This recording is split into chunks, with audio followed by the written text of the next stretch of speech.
She's not thinking straight. She hasn't been right since the wedding. Once Voss signs the papers, we file before she even knows what happened. That was my mother's voice. She was sitting in my father's kitchen, 3 days after my husband's funeral, planning how to take everything he left me. $8.5 million, 6 Manhattan lofts, my entire future, carved up on a Wednesday evening between my parents and my sister like it was already theirs. But here's the thing my family didn't know. Nathan had warned me. Not in some dramatic deathbed confession. Quietly, carefully. The way he did everything. And what I did next cost my father his freedom, my sister her fiancé, and my mother every ounce of respect she'd spent 60 years building in that town. Before I go on, please take a moment to like and subscribe, but only if you genuinely connect with this story. Drop your location and local time in the comments. I love knowing where you're listening from. My name is Faye Terrell. I'm 31 years old. I'm a museum manager in Manhattan, and 2 weeks ago, I buried the only person who ever truly saw me. Now let me take you back to the beginning, the morning of Nathan's funeral, when I stood alone in a half-empty church and realized my family wasn't coming. The morning is cold for September. St. Andrew's Chapel on 9th Avenue seats 200. 14 people show up. I count them because there's nothing else to do while the organist plays a hymn Nathan never would have picked. 14. 3 of his college roommates. His boss from the architecture firm. 6 colleagues from my museum who carpooled from Chelsea. The florist, who stays because she knew Nathan from the Saturday market. A neighbor from our building. And James Whitfield, Nathan's attorney, sitting in the back row in a dark suit, hands folded, watching everything. My mother's chair is empty. My father's chair is empty. Chloe's chair is empty. I called all 3 of them. I called Patricia Hobbs, my mother, at 6 a.m. the day Nathan collapsed. She picked up on the 4th ring and said, "Oh, Faye, that's terrible." Like I'd told her the car needed a new alternator. Then she said, "We'll talk when you come home. Chloe has a fitting for her engagement dress this weekend, so it's been hectic." My husband was dead. My sister had a dress fitting. I stand at the front of the chapel now and try to say something about Nathan. About the way he folded his drafting paper into tiny cranes when he was thinking. About the 6 years we spent together, and how every single one of them was better than the 25 I lived before him. My voice cracks twice. Nobody from my family is here to notice. Afterward, James Whitfield finds me on the chapel steps. He shakes my hand, firm, steady. "Nathan loved you," he says. He made sure of that. Then, "Come see me Monday, Faye. It's important." I don't understand the weight of those words yet. I will. 2 days later, I drive to Ridgewood. It's a 2.5-hour drive from our Chelsea loft. Nathan's loft, I keep correcting myself. Through the suburban sprawl and into the kind of small-town New York that tourists forget exists. Population 8,000. 1 grocery store, 1 diner, 1 church that runs everything. I pass the wooden sign at the edge of town. Ridgewood Community Church. Gerald Hobbs, Honorary Treasurer. My father's name in gold letters. He's been treasurer for 12 years. In Ridgewood, that's practically a political office. The house looks the same. White siding, green shutters, the porch swing. Patricia repaints every spring. I grew up here. I learned to read here. I also learned that some families have a favorite child, and it isn't always a secret. Chloe had asthma as a kid, mild, managed with an inhaler by age 10. But Patricia never updated the narrative. Chloe was delicate. Chloe needed extra support. Chloe got the bigger bedroom, the later curfew, the car at 16. I got a library card, and the understanding that I could take care of myself. I did take care of myself. Scholarships, Columbia, a career I built from nothing. Nathan. And now Nathan is gone, and I'm driving back to the house I couldn't wait to leave, carrying a copy of his will in my bag. $8.5 million, and 6 Manhattan properties. I haven't told anyone yet. I actually think, that maybe this will be the thing that makes my mother finally look at me and say, "I'm proud of you, Faye." I park in the driveway. The kitchen window is open. And I hear voices. I freeze on the porch steps. My mother's voice comes through the window screen, sharp and organized, like she's reviewing a grocery list. Voss said if we get her here for 72 hours, he can do the evaluation. She just lost her husband. No judge is going to question it. My father. And the money? Chloe becomes guardian. We manage the accounts. Simple. Then Chloe's voice, on speakerphone, tinny and eager. Tell Dad to make sure she doesn't talk to that lawyer. Nathan's lawyer gave me a weird vibe at the wedding. The wedding. 3 years ago. Chloe noticed James Whitfield 3 years ago and filed it away. I stand perfectly still. The porch light is off. A moth taps against the screen. Inside, my family is discussing how to have me declared mentally incompetent so they can seize control of my dead husband's estate. Patricia again. She'll cry for a week and then sign whatever we put in front of her. She always does what she's told. My hands are shaking. My chest feels like someone is sitting on it. I reach into my coat pocket and pull out my phone. New York is a one-party consent state. I learned that in a compliance seminar at the museum 2 years ago. It means I can legally record any conversation I'm part of. Or, in this case, any conversation happening 3 feet from where I'm standing on a public porch with an open window. I tap record. The red dot glows. My mother keeps talking. My father keeps agreeing. My sister keeps planning a future that depends entirely on me being broken. I have the recording. I just don't know what to do with it yet. I stop the recording, pocket my phone, and ring the doorbell like I just arrived. Patricia opens the door. Her face shifts, from calculation to warmth, in under a second. She pulls me into a hug. Lavender perfume, the same brand she's worn my whole life. My poor baby, she says. We're here for you now. The word now hits different when you've just heard someone plotting to strip your legal rights. Gerald stands behind her in the hallway, hands in his pockets. He nods. You should stay a few days, Faye. Rest. There's no rush to go back to the city. No rush, because they need 72 hours. I smile. I say, thanks, Dad.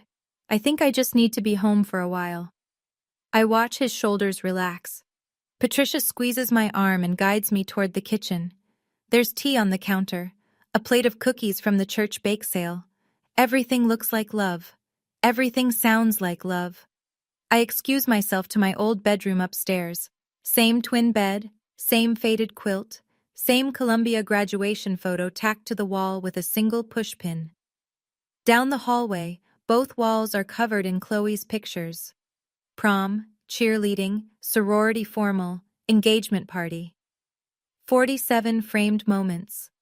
My graduation photo is 4 inches by 6 inches, and the pushpin is rusting. I lock the door. Call James Whitfield. Voicemail. James, it's Faye Terrell. I need to see you Monday. It's urgent. Please call me back. I sit on the edge of the bed and play the recording through my earbuds. Every word is clear.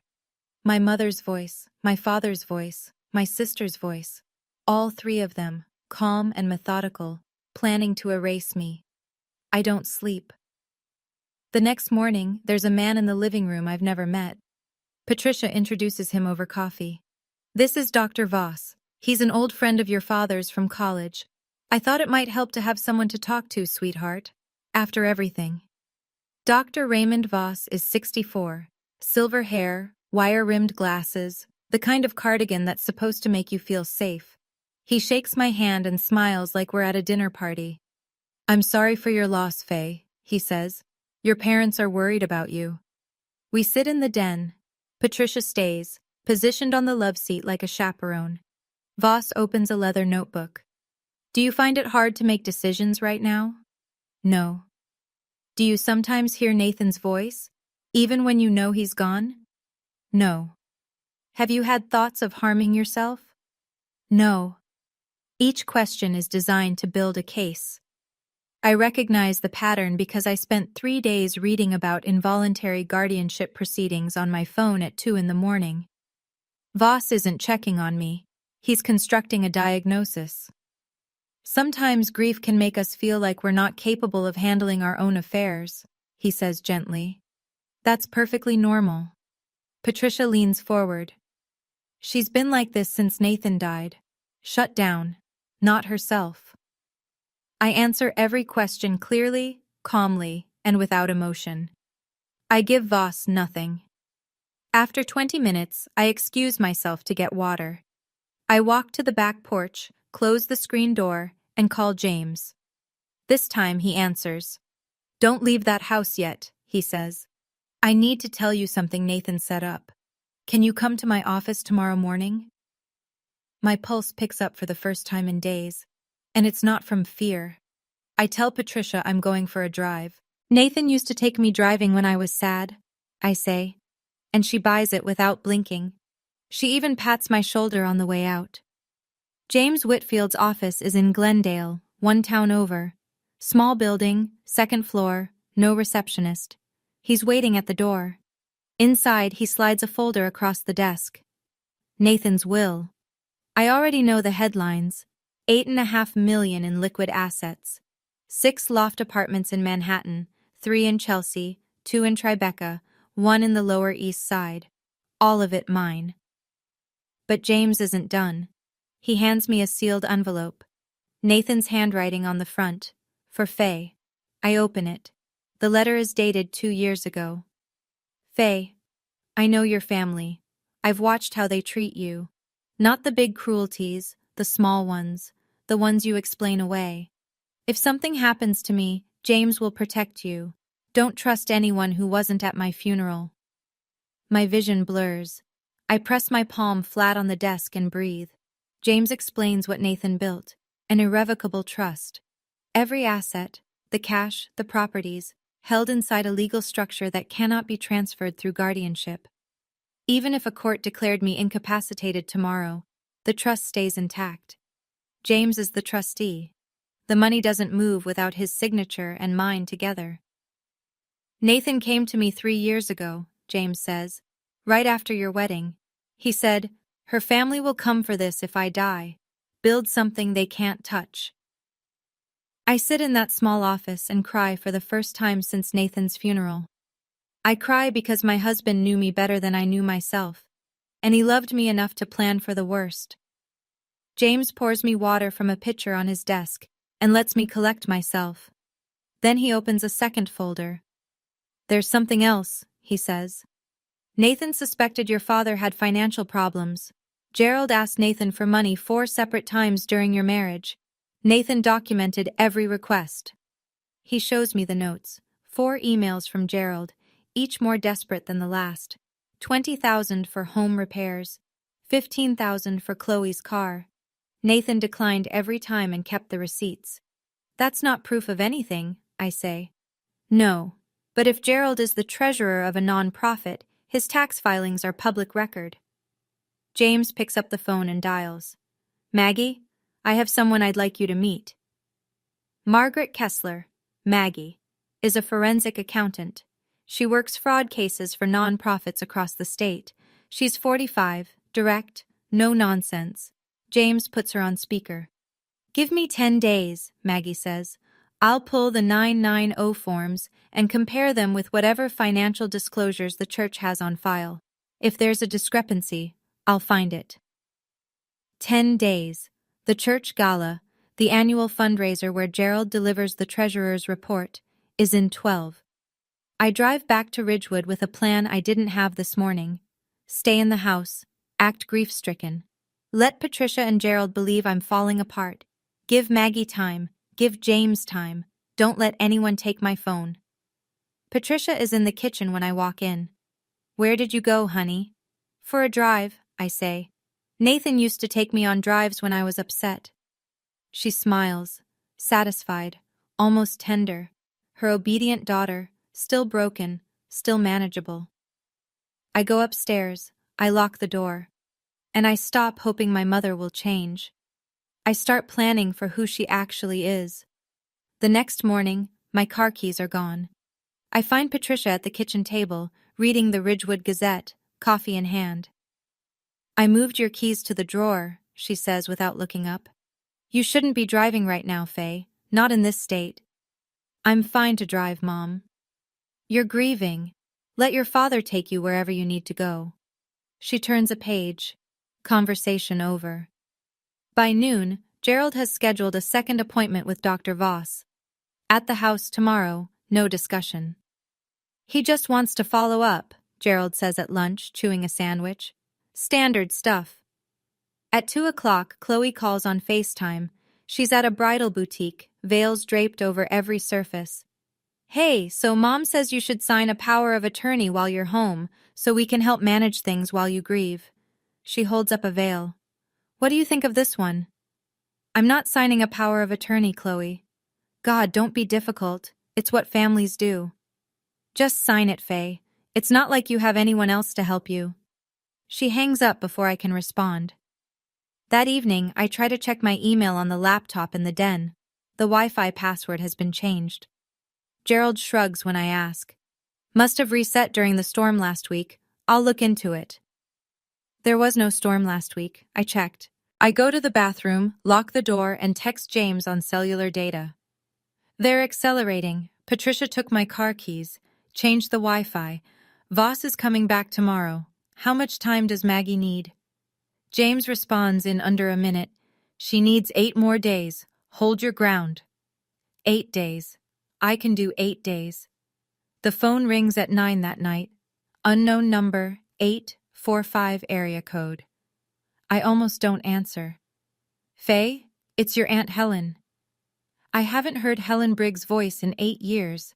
Patricia's older sister, cut off completely after a fight I was never given details about. Growing up, Helen was the aunt who sent birthday cards with $20 bills and handwritten notes. Then one Christmas, she just stopped existing. Patricia said Helen was toxic and jealous, and that was the end of it. "I saw the obituary on Facebook," Helen says. "Nathan, I'm so sorry, sweetheart." "Thank you." I keep my voice low. Patricia is downstairs watching television. "Listen to me carefully," Helen says. "I know what your mother is. She did the same thing to our mother before she died." I sit on the edge of the bed. "What do you mean?" Helen tells me. 8 years ago, their mother, my grandmother, Dorothy, was diagnosed with mild cognitive decline. Patricia immediately petitioned for guardianship, not to care for Dorothy, to sell her house and control her savings. Helen found out, hired an attorney, and blocked the petition. Dorothy recovered enough to live independently for 3 more years. Patricia never spoke to Helen again. "She tried to control Mom's money using a medical excuse," Helen says. "And she's doing it to you now. I can feel it." I close my eyes. The pattern is so clear it's almost elegant. Same playbook, same target. A woman in the family who's vulnerable and alone. "If you need a witness," Helen says, "I'm here. I will not let her do this to you." When I hang up, I have 3 allies: James, Maggie, and now Helen, the aunt my mother tried to erase because she told the truth. Voss arrives at 10 the next morning with a leather briefcase and a printed form. This time, Patricia doesn't pretend it's casual. She sits at the dining room table beside me, not across from me, beside me, like a mother at a school conference. Gerald stands near the window, arms crossed. Voss slides the form across the table. "I think it would be best for you to have family support in managing your affairs," he says. "Temporary, of course, just until you're feeling stronger." I read the document, every word. It takes me 4 minutes. Nobody speaks. It's a petition for temporary financial guardianship. If I sign, my sister, Chloe Marie Hobbs, gains legal authority over all my financial decisions, bank accounts, property, investments, everything Nathan left me, managed by a 27-year-old who can't hold a job for 6 months. I set the form down. "I'd like my own attorney to review this first." Patricia's hand lands on my forearm. "You don't need a lawyer, Faye. This is family." "I appreciate that, but I'm not signing anything today." The room goes cold. Gerald uncrosses his arms. Voss clicks his pen. Patricia's fingers tighten on my arm, just enough that I feel the pressure. "Sweetheart," she says, "we're trying to protect you." Protecting me and controlling me are not the same thing, Mom. I stand up, take the form, and walk to my room. Behind me, I hear Patricia's voice, low and hard. "Fine, we'll go to court." I close the door, fold the form and slide it into my suitcase. Another piece of evidence. Another 48 hours survived. Maggie needs 6 more days. The gala is in 8. I just have to keep breathing. Chloe drives up from the city on Saturday. She brings Ryan. Ryan Alcott is 29, a software engineer, from a normal family in New Jersey. He shakes my hand at the front door and says, "I'm really sorry about Nathan, Faye. He was a good guy." He means it. I can tell because his eyes don't slide away when he says it. Patricia makes lunch. It's almost domestic, almost convincing. Gerald carves a roast. Chloe talks about centerpieces. Ryan asks me about the museum. Then Ryan steps outside to take a work call and the mask drops. Chloe leans across the kitchen island. "Look," she says, "just cooperate. Mom's doing this for all of us." All of us. "Do you know how much my wedding costs? I can't keep putting it on credit cards." "How much are you in debt, Chloe?" She waves a hand. "That's not the point. The point is, Ryan doesn't know about the debt." She lowers her voice. "And he definitely doesn't need to know about any of this. So just sign the papers and everything goes back to normal." Normal. Don't be selfish, Faye. You don't even need that money. She picks up her wineglass. "Nathan's dead. What are you going to spend it on?" I set down my fork. I look at my sister, 27, polished nails, borrowed confidence, a fiancé in the backyard who has no idea he's engaged to a stranger. "Nathan's dead," I repeat. "You're right. And I'm going to spend his money on whatever I decide, because it's mine." Through the window, Ryan is laughing into his phone. Kind, open, clueless. He deserves to know who he's marrying. He just doesn't know it yet. I want to pause here for a second. My own sister just told me I didn't need my dead husband's money because he's gone.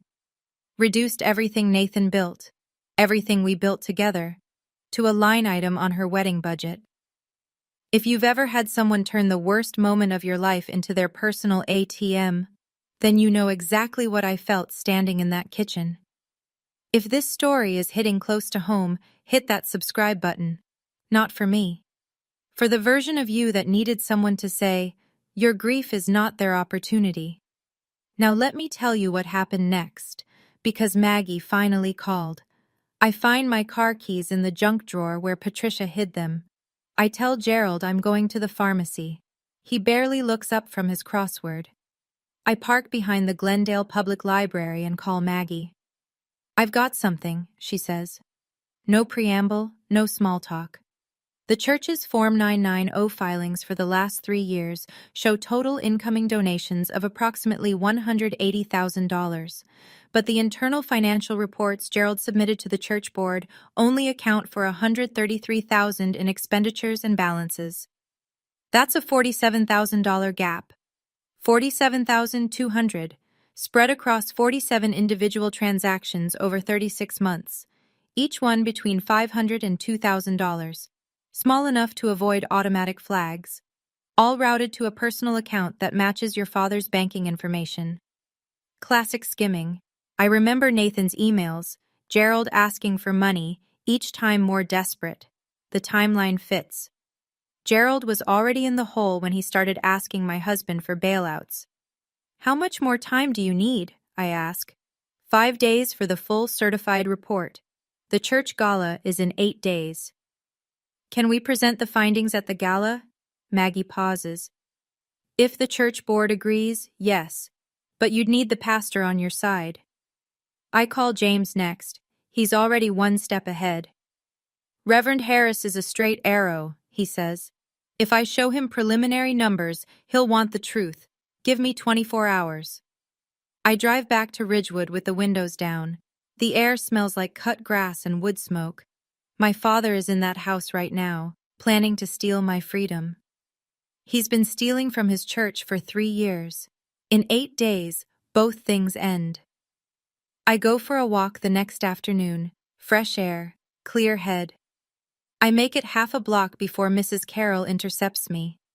She's 70, white perm, church choir soprano, and Ridgewood's most reliable conduit of gossip. "Oh, Faye," she clasps my hands. "Your mother told me you've been having such a hard time. She said you won't eat, won't sleep. She's so worried about you." I ate a full plate of pasta last night. I slept 6 hours. Patricia watched me do both. "I'm doing okay, Mrs. Carroll. Thank you." "Well, if you need anything, your mother is a saint, you know. Truly."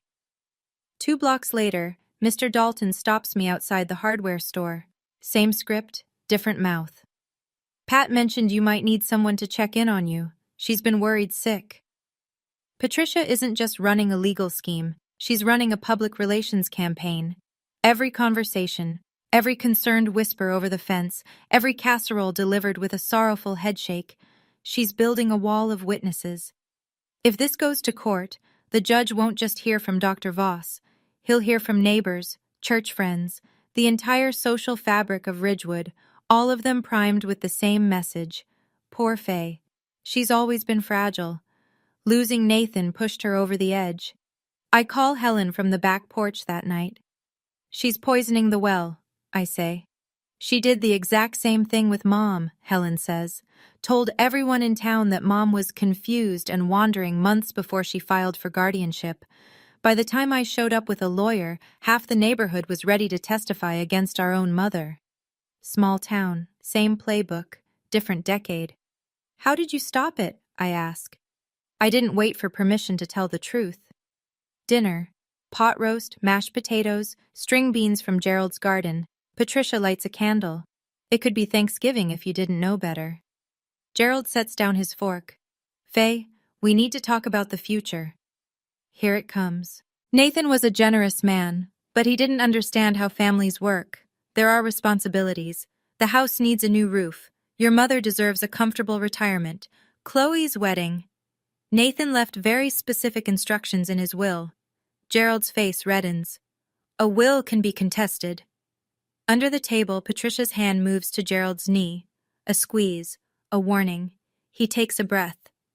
"All I'm saying is, there are costs, real costs. And family takes care of family." I set my napkin beside my plate. "What exactly has Mom done for me, Dad?" Silence. The candle flickers. Patricia stands. Both palms hit the table. The plates rattle. "After everything we sacrificed for you, the roof over your head, the food on this table, you didn't come to my husband's funeral." The sentence lands like a slap. Gerald stares at his potatoes. Patricia's mouth opens, closes. "I buried Nathan in front of 14 strangers," I say. "And the 3 of you were here, in this kitchen, talking to a psychiatrist about how to take my money." I push my chair back. I need some air. I walk outside. The screen door clicks shut behind me. In my coat pocket, my phone is still recording. Through the window, I hear Gerald's voice, thin and strained. "She knows. Pat, she knows. And Patricia, she doesn't know anything. She's guessing. She's wrong. I'm not guessing. I'm documenting. 5 more days until the gala." The email arrives at 11:14 on a Tuesday night. I'm lying in bed, scrolling through nothing, when my phone buzzes. From Chloe Hobbs. Subject, timeline. It takes me 3 seconds to realize this wasn't meant for me. Chloe was forwarding an email to Patricia. Our names sit next to each other in her contacts. Faye, then family group, then Mom. She hit the wrong one. The email reads, "Mom, when is Voss sending the paperwork to the court? Ryan is asking about wedding deposits and I need to lock in the venue this month. Here's the updated budget, attached. Everything marked F accounts is what we'll pull once the guardianship goes through. Don't tell Ryan." The attachment is a spreadsheet. I open it. Florist, $4,200. F accounts. Venue deposit, $12,000. F accounts. Photographer, $3,800. F accounts. Dress, final fitting, $6,500, F accounts. Catering, $18,000, F accounts. Total wedding budget, $48,300. Sources, F accounts, F accounts, phase accounts. My dead husband's money, allocated line by line to my sister's wedding, and she hasn't even gotten the guardianship yet. I screenshot everything, the email, the attachment, the timestamp. I send it all to James with one line. Chloe sent this to me by accident. Premeditation and financial motive. James replies at midnight. This is gold. Combined with your recordings and the audit, we have a very strong case. Don't let her know. I go back to Chloe's email and delete it from my inbox. Then I delete it from the trash folder. If she checks her sent messages, she won't see a bounce back. She won't know. $48,000. My sister planned her entire wedding on money she hadn't stolen yet. 4 more days. Helen checks into the Glendale Motor Lodge on Wednesday afternoon, 6 miles from Ridgewood, close enough to matter, far enough to stay invisible. We meet at a coffee shop on Route 9. Helen is 62, taller than Patricia, broader shoulders, the kind of face that doesn't bother with makeup. She's wearing a corduroy jacket and carrying a manila folder. 8 years of silence, she says, and your mother still hasn't changed her act. The folder contains copies of everything from the guardianship battle over their mother, Dorothy. A petition Patricia filed claiming Dorothy was a danger to herself. Letters from Patricia's attorney demanding control of the house, and Helen's counterfiling. A doctor's report confirming Dorothy was cognitively sound enough to live independently. She tried it with our mother, Faye. Same doctor trick, same isolation, same story to the neighbors. Poor Dorothy, she's confused, she wanders, she needs help. Helen taps the folder. I stopped her then. You're stopping her now. I stare at the documents. The same language, the same strategy, separated by 8 years and 1 generation. Patricia didn't invent a new plan for me. She dusted off the old one. I'll be at the gala, Helen says. I'll sit in the back. I won't say a word until it's time. I nod. My throat is tight. Your grandmother held on for 3 more years after I filed that counter petition, Helen says. She used to talk about you, said you were the one in the family who got out. She reaches across the table and squeezes my hand. Nathan sounds like he was a good man. He was. Then don't let them take what he built for you. I drive back to Ridgewood with the windows up and the radio off, turning Helen's words over like stones. James meets with Reverend Thomas Harris on Thursday morning. I'm not there. I can't be, not without tipping off my parents. But James calls me afterward from his car. He's in, James says. Reverend Harris is 58, ordained for 30 years, and the kind of man who shakes your hand with both of his. He's led Ridgewood Community Church since before Gerald became treasurer. He's also a former auditor for the Episcopal Diocese, which means he reads financial statements the way most people read menus. James showed him Maggie's preliminary numbers, the $47,200 discrepancy, the 47 transactions, the routing to Gerald's personal account.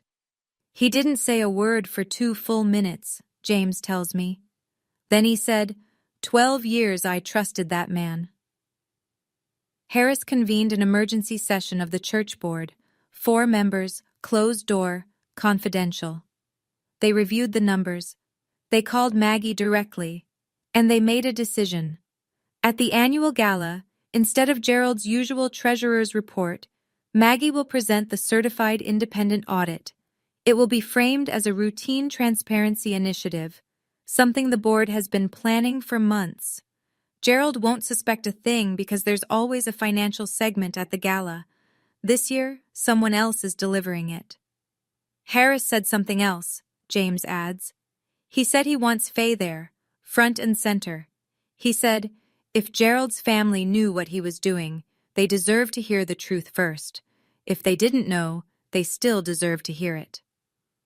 I stand in the Glendale Library parking lot, phone pressed to my ear, and feel the ground shift under me. 3 days from now, my father will stand in front of his community and give a speech about trust, and the truth will be sitting 2 rows behind him. Patricia finds out about Helen on Friday. Mrs. Carroll, who else, spotted Helen at the coffee shop on Route 9 and reported back within the hour. Patricia is waiting in the kitchen when I come downstairs. "Did you contact Helen?" She doesn't ask it. She states it, like a prosecutor entering evidence. "She saw Nathan's obituary on Facebook," I say. "She reached out. I didn't invite her." "You know she's not welcome in this family. She tried to destroy us before." She asked how I was doing, that's all. Patricia's jaw tightens. "If Helen shows up at the gala, I will make a scene. She is not family anymore." Gerald appears in the doorway, coffee mug suspended. "Why is Helen here? What does she want?" Patricia turns to him with the calm, measured voice I've heard her use on church committees and school boards, and anyone who needs to be managed. "She doesn't know anything. She's just here to stir trouble like she always does." But I can see it. The flicker behind Patricia's eyes. She's rattled. Helen is the one person who's beaten her before, and now Helen is 6 miles away. For the rest of the day, Patricia shadows me. She appears in doorways. She checks my phone when I leave it on the counter to pour coffee, but I've locked it with Face ID, and she can't get past the screen. She offers to organize my suitcase. She suggests I rest in the living room where she can see me. She's scared. The question is whether she's scared enough to do something reckless before Sunday. "Helen always wanted to tear this family apart," Patricia says at dinner, to no one in particular. "Don't let her get in your head." I eat my chicken. I say nothing. 2 more days, Saturday night. The gala is tomorrow. Maggie emails the final report to James at 7:42 p.m., 41 pages. 47 flagged transactions over 36 months. Every dollar traced from the church's donation account to Gerald's personal checking account. Total, $47,200. James texts me. "Report is certified. Harris has briefed the board. Maggie will present at 7:30 after Gerald's welcome remarks. Everything is set." I text Helen. "Be there at 7, sit in the back. Don't talk to Patricia until it's time." Helen. "I've waited 8 years for this. I'll be there at 6:30. I go downstairs. Patricia is in the living room, ironing Gerald's shirt for tomorrow. A blue Oxford, his church best. "Your father is giving the treasurer's report at the gala," she says. "The whole town will be there. He's been rehearsing all week." She holds up the shirt, inspects the collar. "He's so proud." "I'll be there too." Her face brightens. "That's wonderful, sweetheart. It'll be good for you to get out." I watch her press the iron over the cuffs. She's pressing her husband's shirt for the night his life unravels, and she has no idea. Part of me wants to feel something about that. Pity, maybe. Or guilt. I go back upstairs. I sit on the bed. I read Nathan's letter one more time. "Don't trust anyone who wasn't at my funeral." James wasn't invited to the funeral, but he was there. Maggie never met Nathan, but she's fighting for what he built. Helen was erased from this family 8 years ago, but she drove 3 hours to stand in the back of a church hall for me. Tomorrow, my father will stand in front of his community and lie, and the truth will be sitting right behind him. I sat in my old bedroom that night and read Nathan's letter for the 10th time. He knew. He knew what they would try. And he built a wall around me anyway, from a place I can't reach anymore. If you've ever had someone love you enough to protect you even after they're gone, then you understand why I couldn't waste what he gave me. We just crossed 200,000 subscribers. Every single one of you matters. If this story deserves a share, send it to someone who needs to hear it tonight. Because what happened at the gala the next evening, even I didn't see all of it coming. Ridgewood Community Church Fellowship Hall, Sunday evening, 7 o'clock. 120 people in folding chairs around circular tables covered in white cloth, mason jars with wildflowers, a banner across the stage, Building Together, annual community fundraiser. Gerald walks to the podium in the blue Oxford shirt Patricia ironed last night. He adjusts the microphone. He smiles. Good evening, everyone. Thank you for being here. Applause. Warm, familiar, automatic. Gerald Hobbs has stood at this podium every September for 12 years. He's as much a part of this gala as the chicken dinner and the silent auction. Patricia sits front row center. Chloe is beside her, Ryan on Chloe's other side. I'm at a table near the middle of the room. Helen is in the back, corduroy jacket, hands folded in her lap. James stands near the side exit. Maggie sits 2 seats from Reverend Harris at the board table. Gerald taps his notes.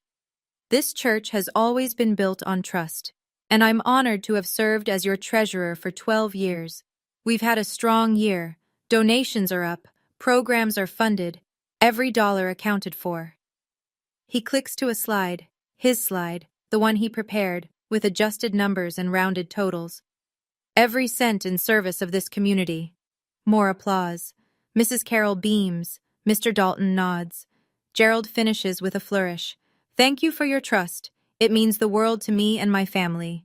He steps back. Reverend Harris stands. Thank you, Gerald. Wonderful report, as always.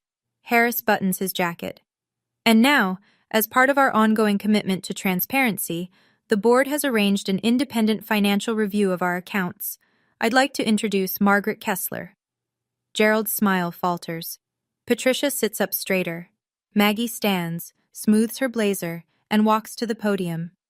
Maggie connects her laptop to the projector. The church's financial data fills the screen. Real numbers this time. Good evening. My name is Margaret Kessler. I'm a certified forensic accountant, retained by the church board, to conduct an independent review of Ridgewood Community Church's financial records for the past 3 fiscal years. She clicks to the first slide. 2 columns. Left, Form 990, Public Filings, showing total donations received. Right, internal reports Gerald submitted to the board. Over the past 36 months, this church received approximately $180,000 in donations.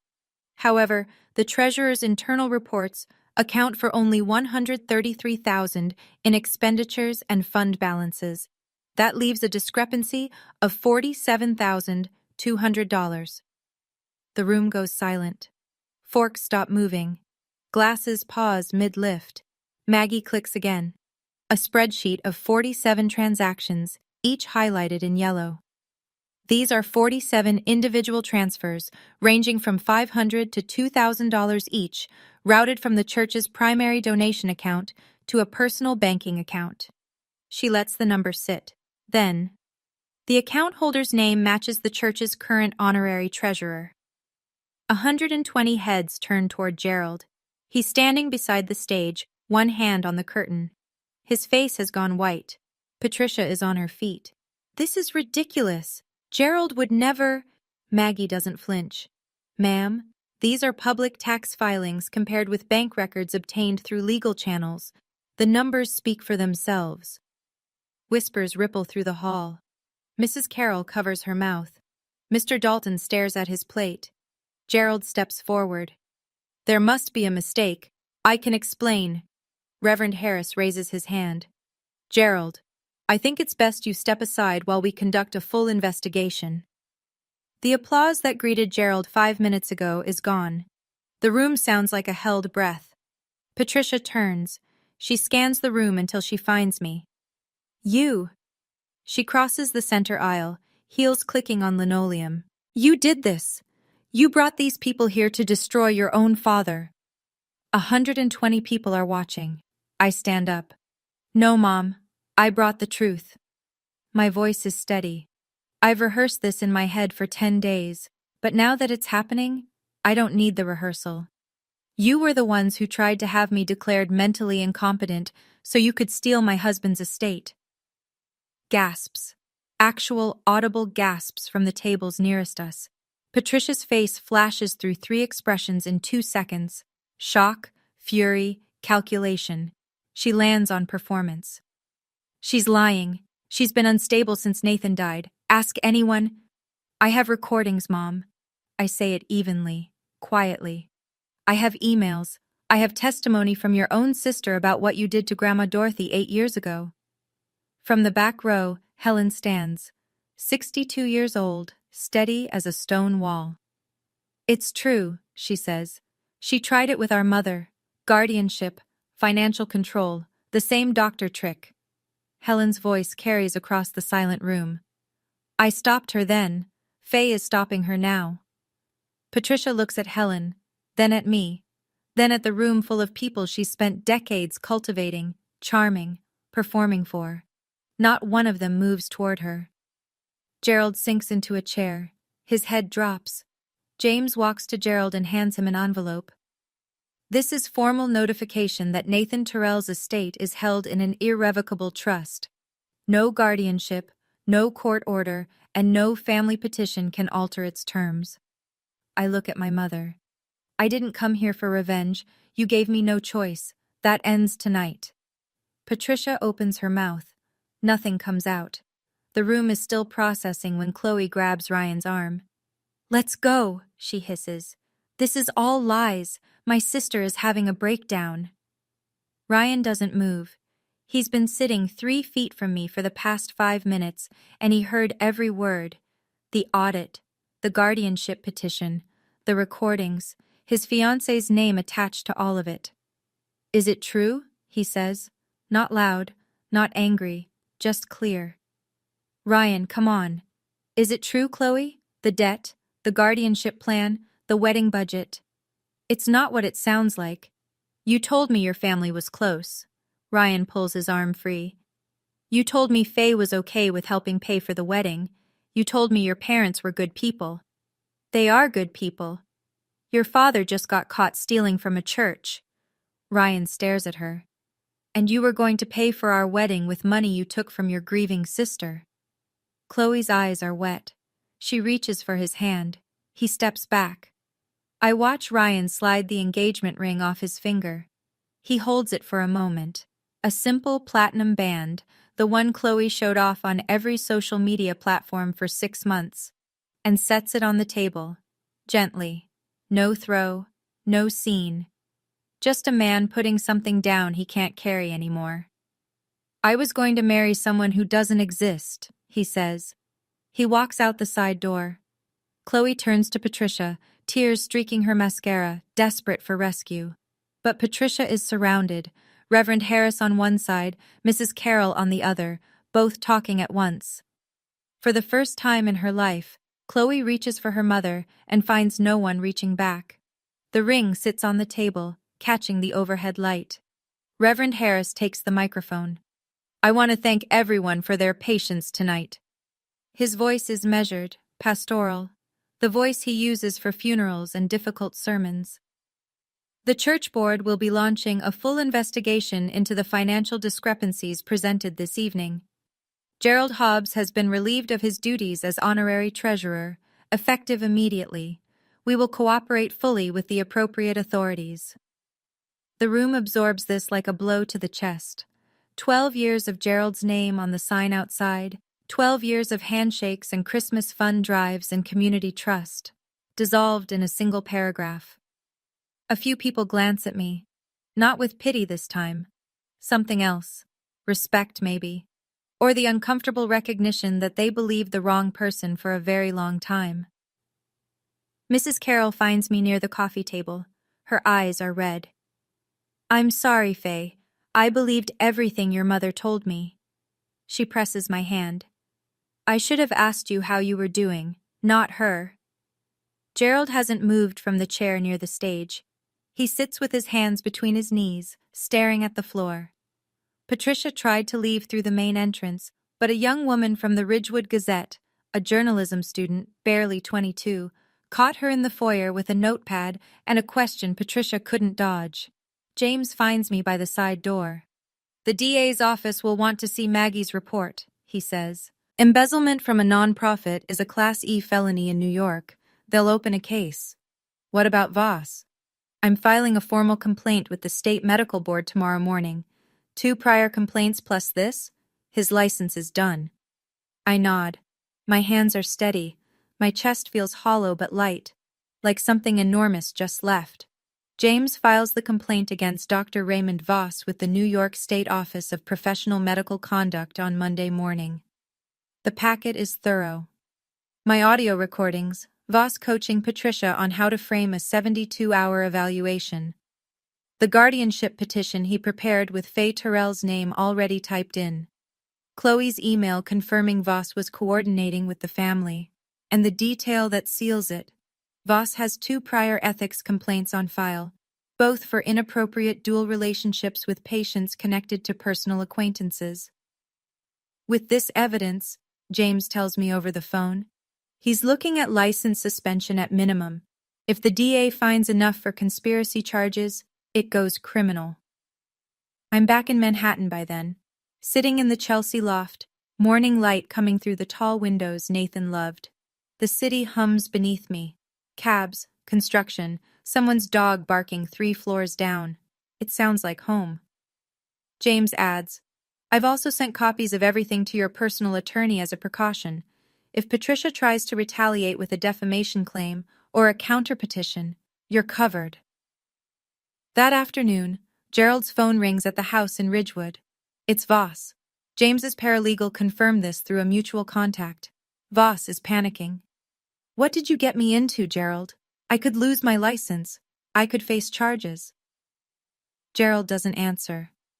According to Patricia, who called Chloe, who mentioned it to Ryan before he blocked her number, who then texted me unprompted, Gerald has barely spoken since Sunday night. He sits in his recliner. He doesn't eat. He doesn't watch television. He stares at the wall where his church service award used to hang. Patricia took it down Monday morning, before the neighbors could see. The alliance is crumbling, and nobody is reaching for the pieces. The call comes on Tuesday evening. Patricia. I almost let it ring. Then I pick up, because this is the last time and I know it. You've destroyed this family. Her voice is hoarse. Whether from crying or from shouting, I can't tell. Your father could go to prison. Is that what you want? Dad destroyed this family when he stole from the church. You destroyed it when you planned to steal from me. Silence. Then the shift. I've heard it 1,000 times. The pivot from attack to performance. I'm your mother, Faye. Softer now, wounded. Everything I did was because I love you. Every decision, every sacrifice. You don't understand what it costs to raise 2 children. You weren't at Nathan's funeral, Mom. And keep a family together when money is tight and your husband. You weren't at Nathan's funeral. I say it again, slower. You were in this kitchen, with Dad, with a psychiatrist you hired to take away my rights, while my husband's body was still warm. Nothing. That's not love. That's not sacrifice. That's a plan. I hear her breathing, quick, shallow. I wait. Faye. Her voice drops to a whisper. Please, I'm your mother. And I'm your daughter. But you treated me like an account to be managed, not a person to be loved. And I'm done. More silence. I let it stretch. I've spent 31 years filling Patricia's silences with excuses, apologies, accommodations. I'm finished filling them with anything. I'm going back to Manhattan, I say. Don't contact me unless it's through a lawyer. I hang up. My hand is steady. My chest aches, but it's the ache of a bone resetting, not breaking. There's a difference. I used to think love meant enduring. Now I know it means choosing yourself when no one else will. Wednesday morning. I pack my suitcase in the room I grew up in for the last time. I fold clothes. I zip compartments. I check the nightstand drawer. Empty. I check the closet. Bare. Then I look at the wall. The Columbia graduation photo is still there. 4 inches by 6 inches, 1 rusting pushpin. I took that picture on a bright May afternoon, alone, holding the camera at arm's length because nobody came to the ceremony. I mailed a copy to Patricia. She tacked it here and never mentioned it again. I pull the pushpin out and slide the photo into my bag. Downstairs, the house is quiet. Gerald's recliner is empty. Patricia's coffee mug sits unwashed in the sink. I don't know where they are, and for the first time in my life, I don't need to. I lock the front door with the spare key and leave it under the mat. The drive out of Ridgewood takes me past the church. I slow down without meaning to. The wooden sign by the road has been updated. Gerald's name is gone. The gold letters have been scraped off, leaving a pale rectangle where 12 years of false trust used to be. I merge onto the highway, 2.5 hours to Manhattan. The drive feels shorter than it did 2 weeks ago, maybe because this time I'm driving towards something instead of away. The loft is quiet when I get home, sun through the tall windows, Nathan's drafting table in the corner, still covered in paper cranes. On the kitchen counter, flowers from Maggie, white peonies, no card needed, an envelope from James. Nathan would be proud. And a text from Ryan Alcott. I'm sorry for what my ex-fiancé's family did to you. Thank you for the truth. I set my bag down. I'm home. 3 months pass. Here is what happens. Gerald pleads guilty to embezzlement from a non-profit organization, a Class E felony under New York law. His attorney negotiates full restitution of $47,200 to the church in exchange for a reduced sentence. The judge grants 3 years of probation and 200 hours of community service. Gerald Hobbs, honorary treasurer for 12 years, now picks up litter on the county highway every Saturday morning. Dr. Raymond Voss's medical license is permanently revoked by the New York State Office of Professional Medical Conduct. The board cites a pattern of inappropriate dual relationships and willful participation in a fraudulent competency evaluation. The DA's office opens a separate investigation into conspiracy to commit fraud. Voss hires a criminal defense attorney. His practice closes. Patricia is not charged. There isn't enough direct evidence to prove criminal conspiracy. She never signed the guardianship petition, and her name isn't on any financial documents. But she loses something the law can't restore. The neighbors stop calling. The church removes her from every committee. Mrs. Carroll, who once called her a saint, crosses the street when she sees Patricia coming. In a town of 8,000, social death is its own sentence. Chloe moves back to Ridgewood. The engagement is over. Ryan blocked her number, returned her belongings in a box, and told their mutual friends exactly why. She owes $32,000 in credit card debt, with no one left to bail her out. I get promoted to associate director at the museum. I use part of Nathan's estate to establish the Nathan Terrell Memorial Scholarship for emerging artists, first-generation college students who don't have anyone coming to their graduation. The money didn't change my life. What Nathan saw in me, what he trusted me to protect, that changed everything. James calls me on a Friday afternoon in December. Nathan left one more thing, he says. He asked me to give it to you 3 months after everything's settled. I drive to James's office in Glendale. He's waiting at the door, same as the first time, except now he's almost smiling. He hands me a sealed envelope. Same handwriting, same blue ink. Nathan always used blue ink because he said black felt too serious for someone who folded paper cranes for fun. I open it in the car. I can't wait. I sit in the parking lot with the engine off and the heater running and I read. Faye, if you're reading this, it means you made it through. I'm sorry I couldn't be there. I'm sorry for every morning you had to wake up and figure things out alone. But I need you to know something. The day I married you was the day I finally understood what courage looks like. It wasn't me. It wasn't the houses, or the money, or the plans I made with James. It was you, walking into Columbia with nobody behind you, building a career nobody handed you, loving me even when I worked too late and forgot to call. You are the bravest person I've ever known, and you don't need anyone's permission to believe that. Not mine, not theirs. Go be extraordinary. You already are. Nathan. I sit in that parking lot for a long time. The sun goes down. The streetlights come on. I read the letter twice more, then fold it carefully and slide it into the bag beside my Columbia graduation photo.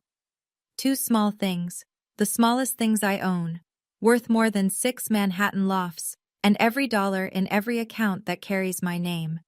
January. The museum opens a new exhibition, Resilience in Art, Works of Survival and Transformation. I curated it. My name is on the placard by the entrance. Opening night. The gallery is full. Critics, donors, artists, college students who got in free because that's how Nathan would have wanted it. Helen is in the front row. She drove 3 hours to be here, same as she drove 3 hours to sit in the back of a church hall in Ridgewood. James is near the wine table, talking to Maggie about nonprofit tax reform, which is apparently what forensic accountants discuss for fun. I stand at the podium and talk about the exhibition, about art made by people who lost everything and created anyway, about survival as a creative act, about how the most powerful thing a person can do is decide that their own story isn't over. I don't mention my family. I don't need to. Everyone in this room who matters already knows. Afterward, my phone buzzes. A text from Patricia. I miss you. I read it. 2 words, 6 letters. I put the phone back in my pocket. I don't reply. Then I walk back into the gallery, where Helen is examining a sculpture and James is laughing at something Maggie said. And I think about the woman I was 2 weeks after Nathan's funeral, standing on a porch in Ridgewood, shaking, pressing record on her phone, with no plan and no allies and no certainty that anything would work. She figured it out. I figured it out. Some families are built by blood. Mine was built by the people who showed up when it mattered. On my desk at the museum, beside the nameplate that reads Associate Director, there's a 4x6 graduation photo and 2 folded letters in blue ink. They're the only inheritance I'll ever need. That's my story. I didn't plan to stand in front of my father's church and lay out 12 years of stolen money. I didn't plan to lose my family the same month I lost my husband. But I learned something Nathan tried to tell me all along. The people who love you don't need you to be small so they can feel big. If this story meant something to you, leave a comment. Tell me, what's the one boundary you wish you'd set sooner? And if you want more stories like this one, check the description. I've picked a few I think you'll connect with. Thank you for staying until the end. It means more than you know.